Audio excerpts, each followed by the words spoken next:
Okay. So sorry. There is two parts to this video because I'm learning how to do this. And God love her. I love you, Tori Jenkins. Thank you so much to subscribe to me. I guess that's how you say that. But I hit your notification that you had subscribed, being all excited, and it shut the video down. And I was like, ah! Oh. So sorry. There's two parts, ladies, gentlemen, boys and girls. But back to Miss Bolton's class. Um, so we watched these caterpillars grow up, and they got in their cocoons, and then we waited and we waited and we waited, and it felt like forever because when you're a kid, time goes so much slower than when you're an adult, uh, which my daddy told me my entire life. So we waited and we waited, and then we came, and every kid in that classroom, their just head exploded because all of a sudden the cocoons were no more and there was butterflies everywhere. What? That was the coolest experiment I think to this day I've ever done. No offense, Mr. Key, you had some good experiments, but they wasn't butterflies. Let's see, that was second grade. Third grade, Miss Worsham, holy God in heaven, Miss Worsham, Pam Worsham, I love you to death, but you gave me stomach ulcers. That was just a hard grade for me. We were writing in cursive. We were doing math that I don't even know. I can't even tell you why it was a hard grade for me. I just know it was a hard grade, and I got stomach ulcers because Pam Worsham scared the ever-loving dog Bahookie out of me. Love you lots. I promise you're not a bad person. It was probably me. Let's see. Next, one of the sweetest teachers I ever had, thank God, needed a little recovery in fourth grade, was Miss Johnson, Anita Johnson. Wonderful lady, beautiful hair. My Lord, talking about having a teacher crush, I was crushing on my teacher something fierce. Oh, Miss Anita Johnson. And to this day, she's beautiful. Just saying, you're a beautiful lady. She was patient. She's patient. She's kind. And she had to put up with a whole bunch of fourth graders. I mean, who wants to do that? Anywho, moved on to fifth grade. I had Miss Goodlow. Cannot tell you Miss Goodlow's name. Miss Goodlow wasn't a bad teacher. She was a good teacher. She was patient because through school, listen, the only, and I literally mean the only complaint that I ever got from my teachers on, those little report cards you get, that you get the comments on the bottom. The only complaint I'd ever get was, Charlie, don't shut up. And God love her, Miss Goodlow had the time. Because I think I changed,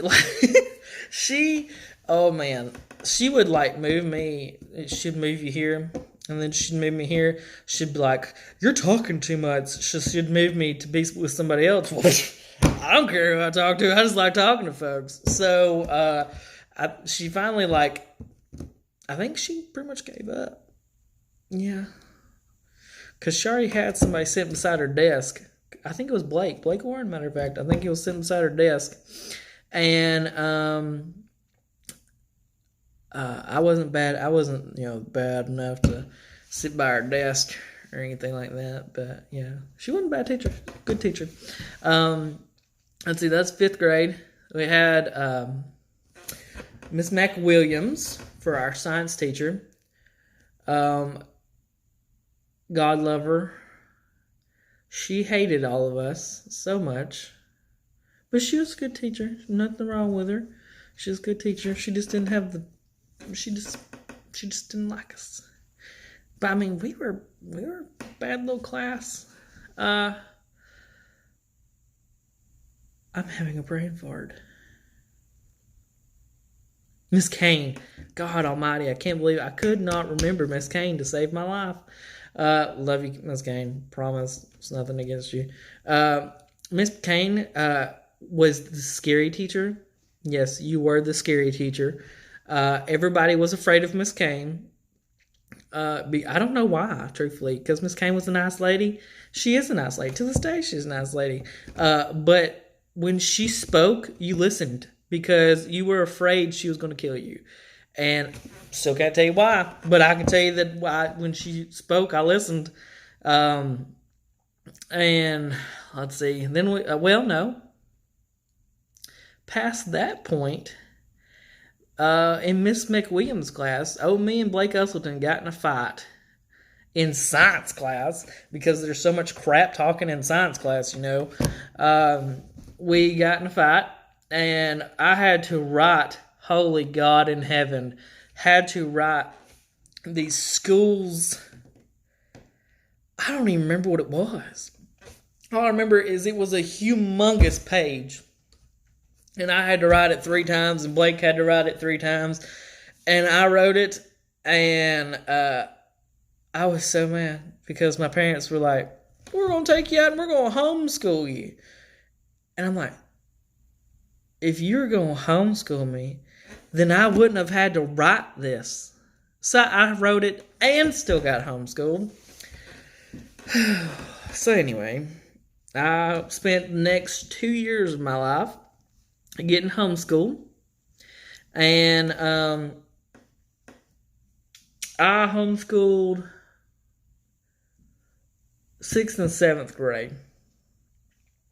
And then I went to Covenant Christian Academy on my 8th grade year. And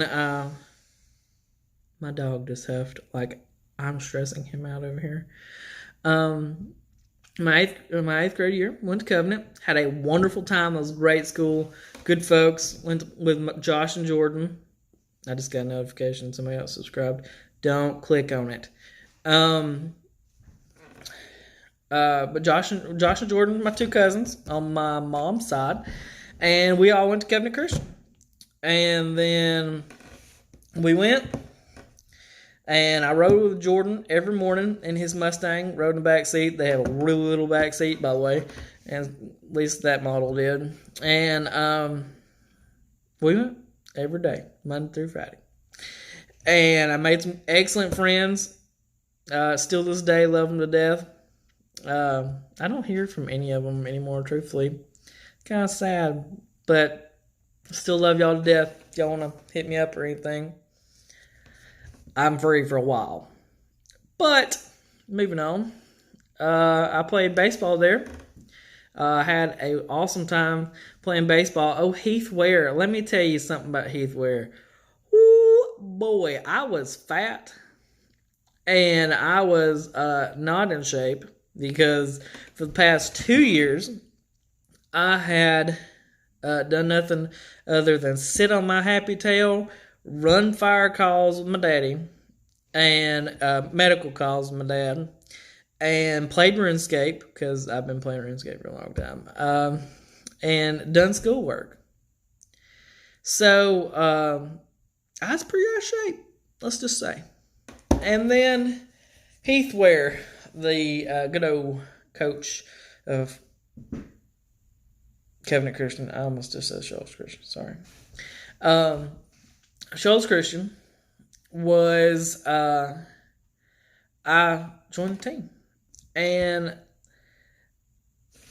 I had always played baseball, but it was like Dixie Youth baseball. And holy moly, we ran, run the bases when you get a hit. That's about all you ran in Dixie Youth. I went to Covenant, and we everybody knows when baseball season starts. Let me tell you, baseball season there starts as soon as Christmas break is done. And we ran, and we ran, and we ran. And I guarantee you, I felt the fat falling off of me because my lungs were trying to catch it. It was ridiculous. Well, I got in shape.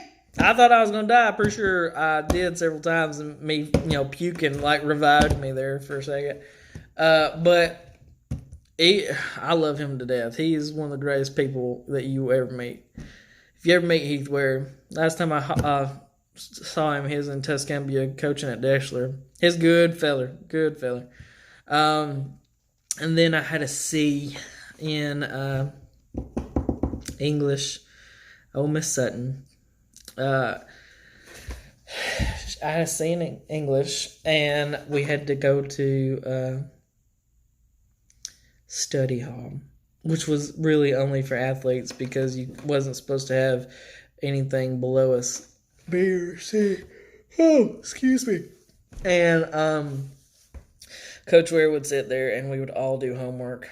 It was great, fun time in that little closet of a classroom in the gym. And what else? Then when we finished ninth grade, I was talking to my parents, and I was like, guys, I love these folks here. They're great, but I've always wanted to play football. And Mom was like, no, you're not going to play football. And I'm like, I want to play the foosball. And my dad, being dad, was like, let him go play football. So I did. I went to Cherokee High School and played football. Let me tell you something. When I say I played football, I really mean that I practiced a lot. And I did one game on the first year and one game on, so my sophomore year, I did one game. And on my junior year, I did one game.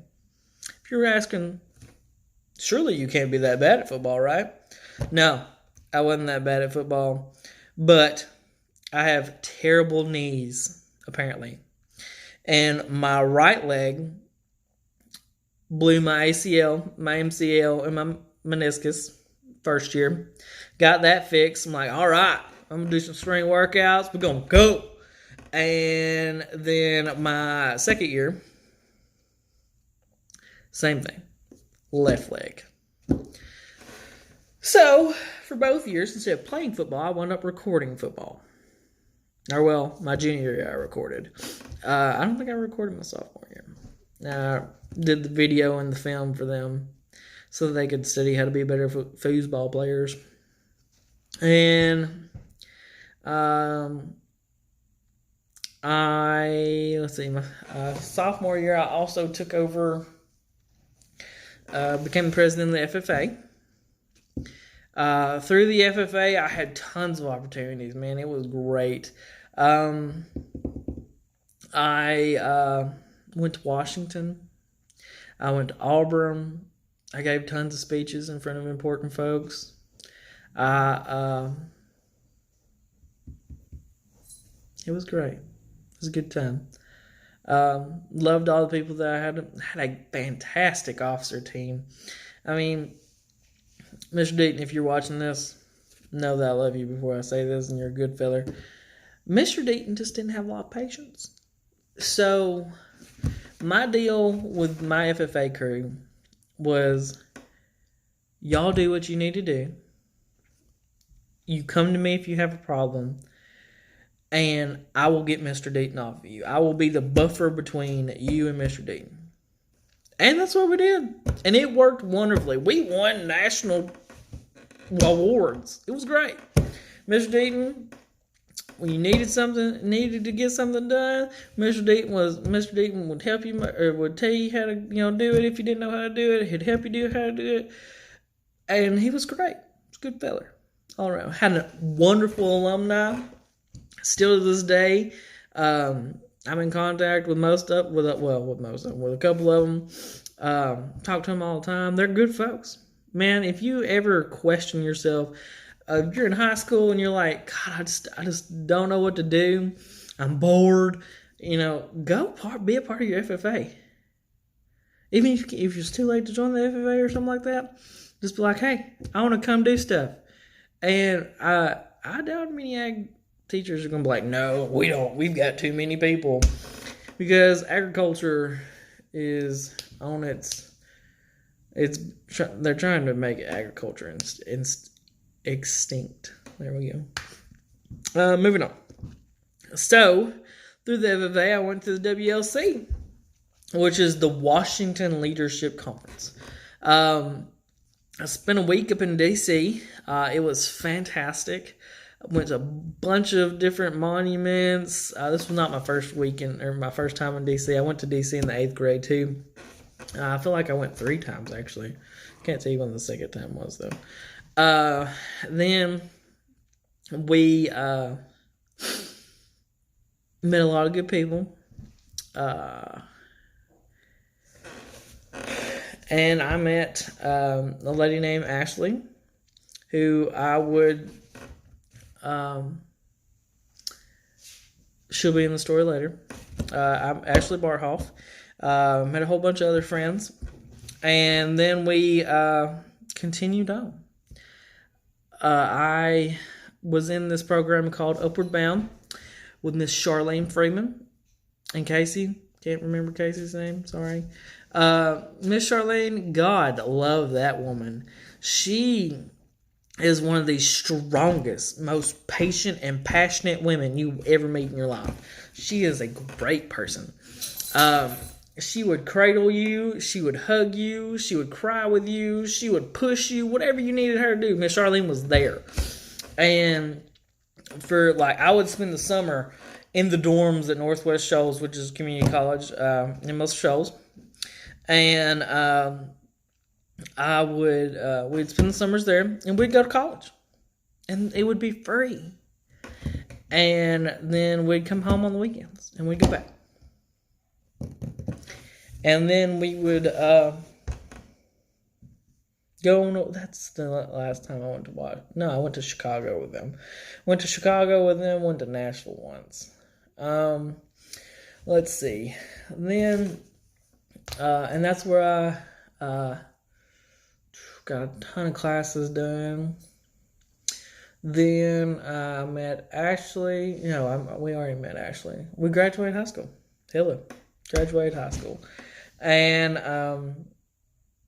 through my high school career, I was also a part of the Cherokee Fire and Rescue Squad. And I always was a part of the fire department and the rescue squad. I mean, if you were a kid of someone in the fire department, you were basically in the fire department. Because you just grew up around it. Heck, I was 10 years old before I realized the fire department the trucks wasn't mine. And we would go on fire calls with them. You'd have to sit in the car, of course, because you were little. But when I turned 16, Darren Hoagland and Dad got a thing called the Explorer program together.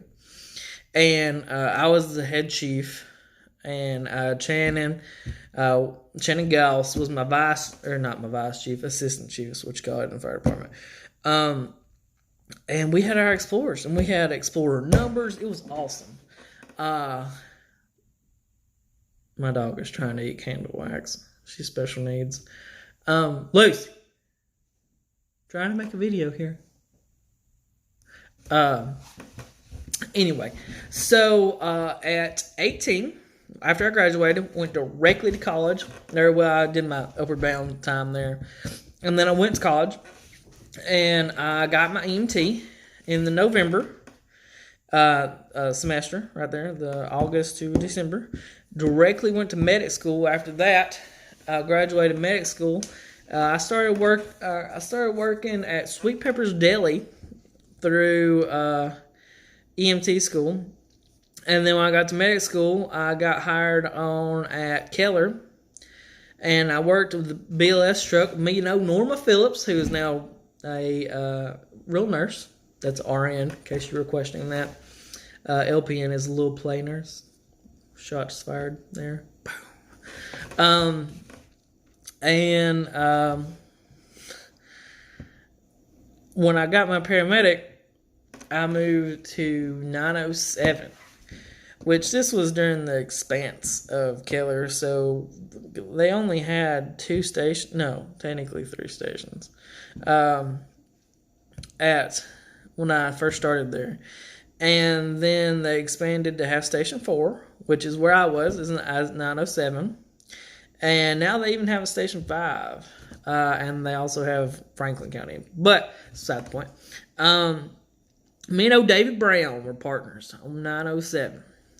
Well, me and Sparky, or is Brian Sparks, in case y'all don't know him, he's a fantastic dude. Fantastic dude. Excuse me, there is a message for you. That was my phone, sorry. And he, we took a transfer, I think, to Huntsville. And he took me into the Taj Mahal of ambulance services back then, which is HIMSI. And they, I was like, this is amazing.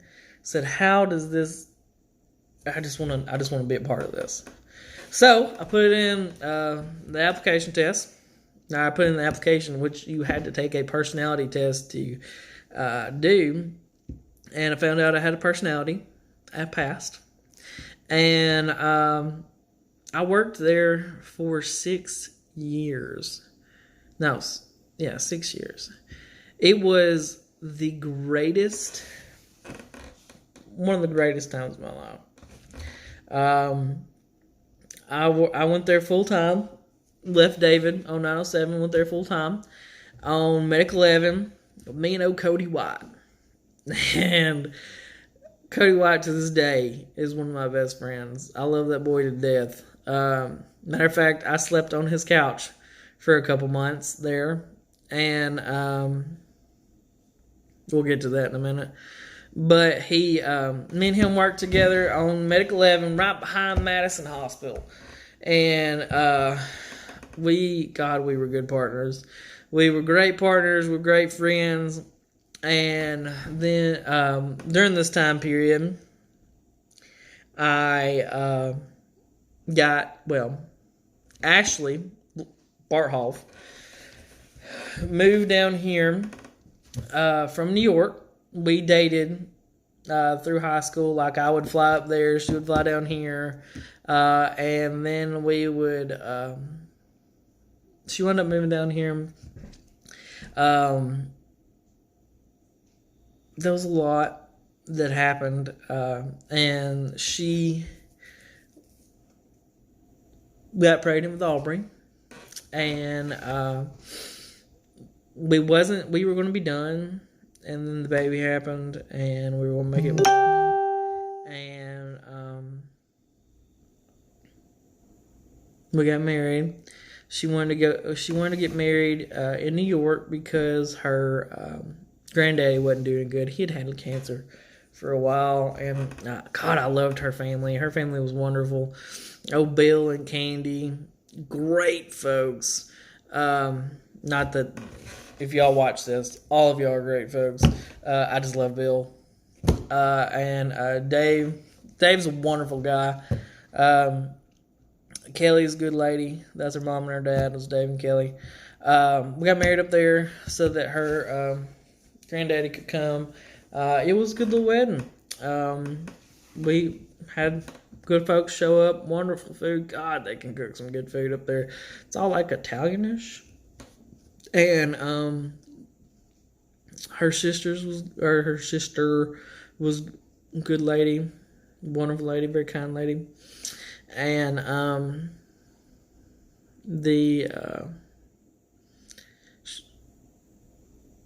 she had our baby, and we just didn't wind up working out. To this day, we're still not working out, even as parents. But moving on, enter 2016. I am John Holliday's partner, 2015. I'm John Holliday's partner on the ambulance. I worked, in my HIMSI career here, I worked at Station 11. And then Eric burnt down Station 12. And they had to move Station 12 to the Monrovia Fire Station. So we moved to the Monrovia, John Howe, CEO, says, hey guys, we want to put, since you're all having to stay in one bedroom, we're just going to put a bunch of dudes up there. And I was like, okay, that's fine. So me and Cody shot up there, and we were Medic 12 for a while. And then they had to split us because of some shenanigans. Not us, well, not our shenanigans. It was somebody else's shenanigans.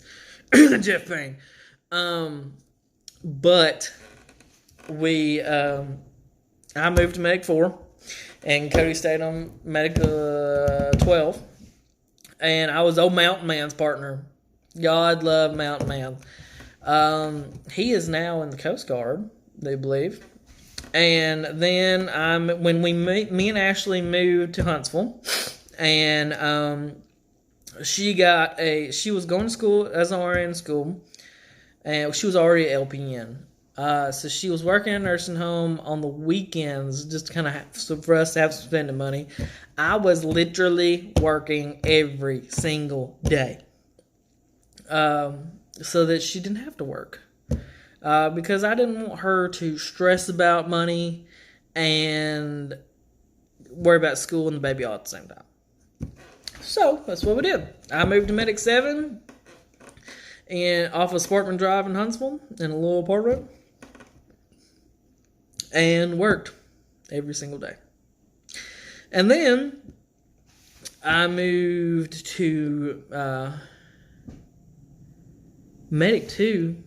Not because I didn't like Sammy, which was my partner on Medic 7. I just moved to Medic 2. I don't know. Maybe I just wanted to be John Holiday's partner. Just kind of check it out. And John Holiday is probably one of the greatest men that has ever walked this earth. He is. He's a good feller. He's crazy. John, you are crazy, buddy. But you are one of the greatest men that's ever walked this earth. Then what happened? Oh, I moved to Meg 12 to get on a 24-hour shift for some reason. Because 24-hour shifts should not exist in Madison County. In case anyone of y'all watch this, that's on it. Me and Ty really were partners. We're good partners. Love Ty to death. He's a good feller. Then I joined the Navy. I went. They were like, "Hey, we need you to be a nuke, or we need you to be in intelligence." I'm like, "I'm not going to be a nuke. This is not going to happen." So I went to intelligence, and I signed, swore in. It was great. I was so excited. God, my dream. So I wanted to be president. And my goal was to join the military, serve, become an officer, retire, run for president, run for political office. Sorry, my nose is itching.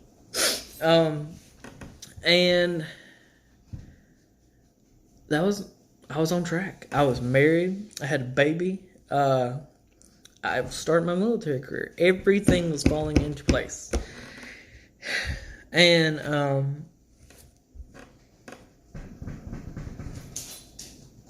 it fell apart. The plan was, Ashley was like, "Hey, you got some time, you got to go to school and stuff. Do you care if I go? We'll spend some time up there with mom and dad, and that way Aubrey gets to really get to spend some good quality family time." I was like, "We've been here for a couple of years. Why not? Let's shoot up there. Let's do it." So I had already got everything lined up where I would PCS from the Newark base, or from the Newark recruiting area thing.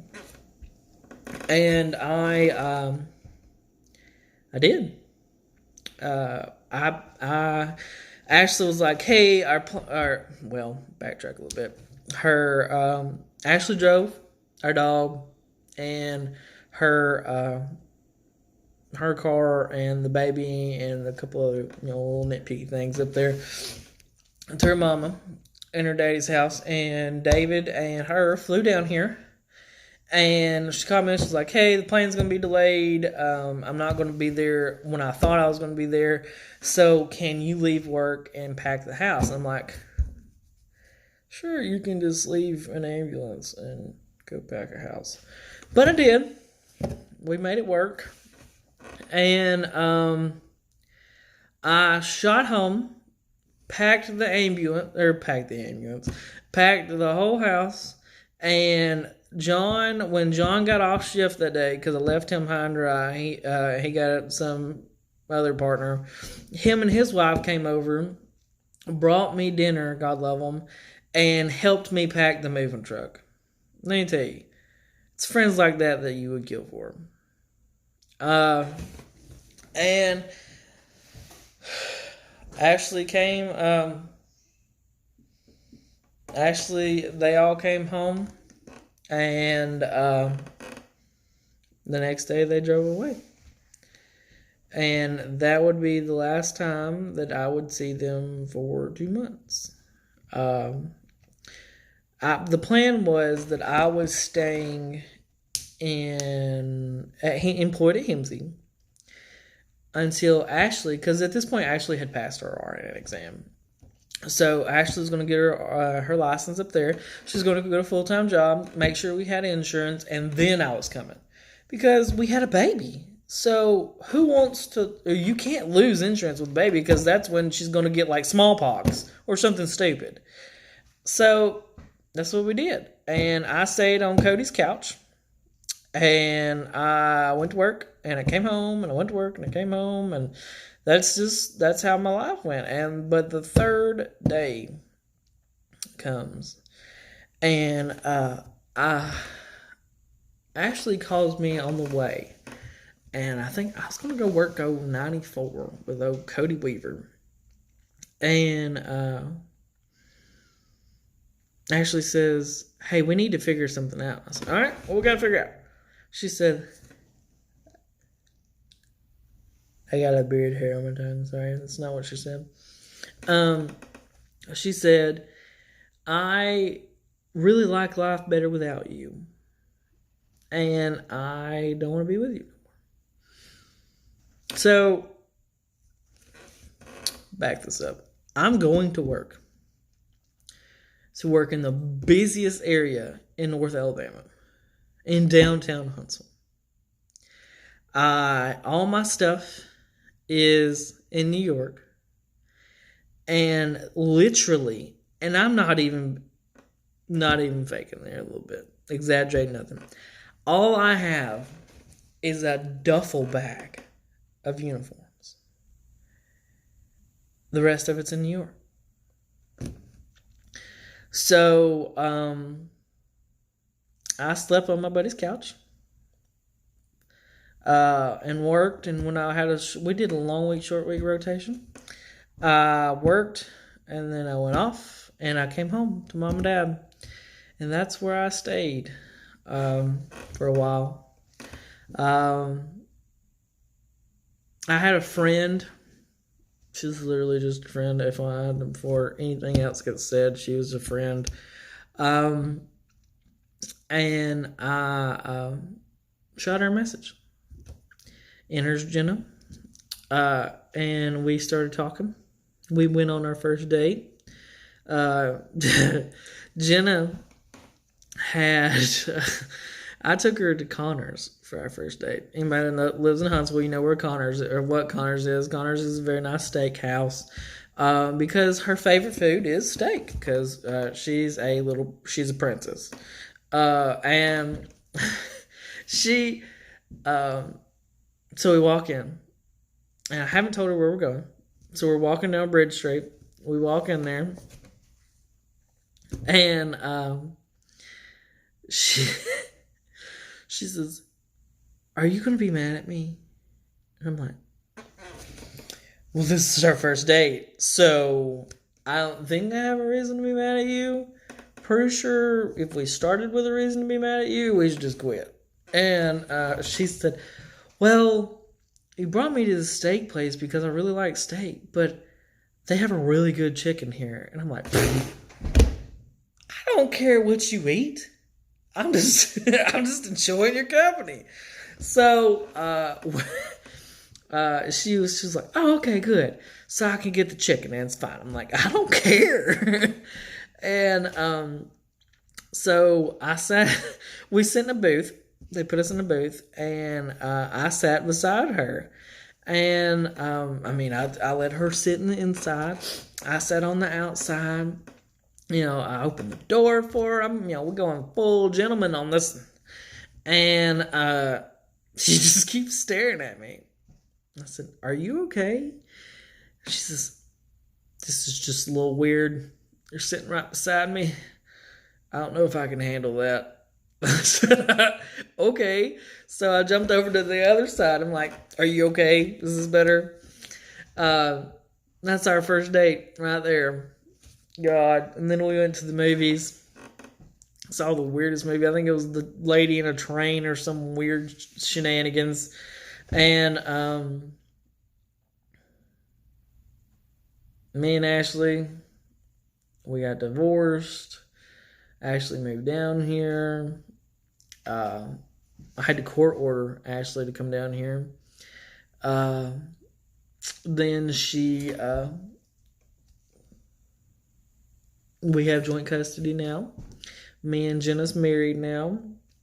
And I've been a paramedic. I'm 26 now, so I've been a paramedic for 7 years.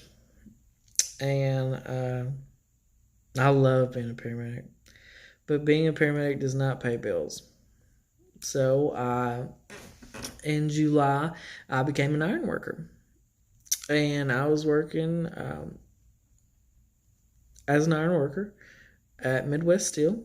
And we were building the Toyota plant. And got in an accident that was a freak accident. It wasn't like it wasn't my fault.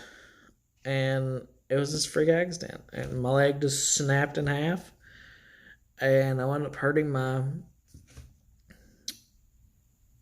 leg, breaking my back, and breaking a rib. So I'm not working right now.